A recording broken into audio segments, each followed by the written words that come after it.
तो चलिए आगे बढ़ते हैं और अब बात देश के कई राज्यों पर मंडरा रहे नए खतरे की करते हैं। खतरा चक्रवाती तूफान जवाद का। ये तूफान आज देर रात या कल सुबह ओडिशा और आंध्र प्रदेश के समुद्री तटों से टकरा सकता है। मौसम विभाग ने ओडिशा, आंध्र प्रदेश और पश्चिम बंगाल में भारी बारिश की चेतावनी दी है। कई इलाकों में अभी से तेज हवाओं के साथ मूसलाधार बारिश शुरू भी हो चुकी है। ओडिशा और आंध्र प्रदेश में रेड अलर्ट जारी कर दिया गया है इस तूफान को देखते हुए।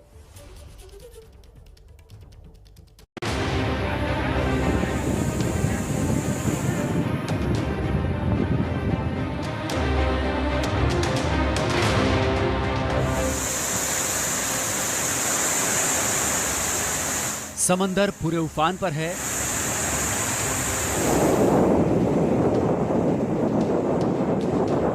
कोस्ट गार्ड के जवान मछुआरों को समंदर से लौटने की चेतावनी दे रहे हैं।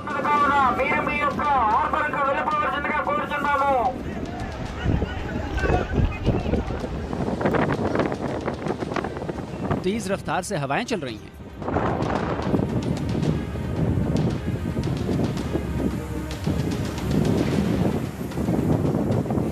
आंध्र प्रदेश, ओडिशा और पश्चिम बंगाल में कई जगह भारी बारिश शुरू हो गई है।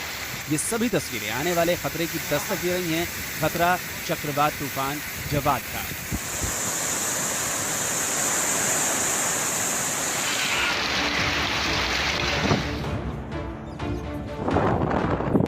मौसम विभाग के मुताबिक जवाद तूफान आज देर रात या शनिवार सुबह आंध्र प्रदेश और ओडिशा के तटों से टकराएगा। अभी ये तूफान विशाखापट्टनम से 500 किलोमीटर और ओडिशा के गोपालपुर से करीब 600 किलोमीटर की दूरी पर है। अगले 12 घंटों में तूफान आ सकता है और तब हवा की गति 100 किलोमीटर प्रति घंटे की रह सकती है। यही वजह है कि आंध्र प्रदेश और ओडिशा पूरी तरह अलर्ट पर है। गृह मंत्रालय पल पल स्थिति पर नजर बनाए हुए है। एनडीआरएफ की ऐसी ही 29 टीमों को समंदर किनारे और शहर के अलग अलग इलाकों में तैनात किया गया है। इन टीमों को नाव, ट्री कटर और एडवांस इक्विपमेंट के साथ तैनात किया गया है ताकि तूफान खत्म होते ही रेस्टोरेशन और रेस्क्यू का काम जल्द से जल्द किया जा सके। तूफान के खतरे को देखते हुए लोगों को तटीय इलाकों से हटाकर सुरक्षित जगहों तक पहुंचाया जा रहा है।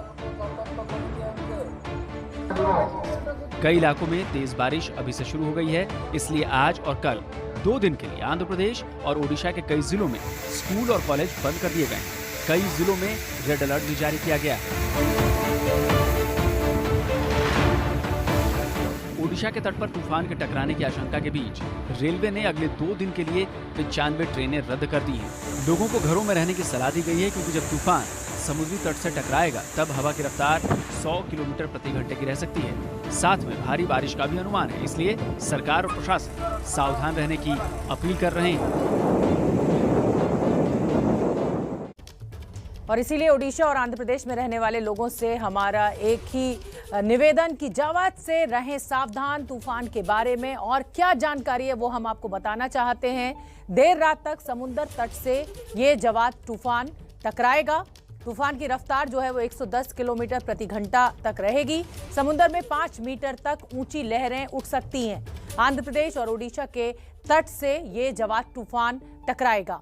आंध्र प्रदेश, ओडिशा, पश्चिम बंगाल में खतरा सबसे ज्यादा है। हालांकि प्रशासन की तरफ से पूरे इंतजाम किए गए हैं। एनडीआरएफ की 29 टीमों को तैनात कर दिया गया है ताकि किसी भी तरीके की अप्रिय घटना को रोका जा सके। दोनों राज्यों के तटीय इलाकों में सभी स्कूलों की छुट्टी डिक्लेयर कर दी गई है। मछुआरों को समुद्र में न जाने की सलाह दी गई है। कोस्ट गार्ड की बोट्स जो हैं वो अनाउंसमेंट कर रही हैं। कल और परसों भारी बारिश का अनुमान है। 7 दिसंबर तक इस तूफान का असर रहेगा और मानसून के जाने के बाद पहला ये तूफान है जवाद तूफान। तूफान की वजह से मैदानी इलाकों में ठंड बढ़ सकती है, तो जवाद से सावधान रहने की जरूरत है। और कल और परसों के लिए रेड अलर्ट भी जारी कर दिया गया है।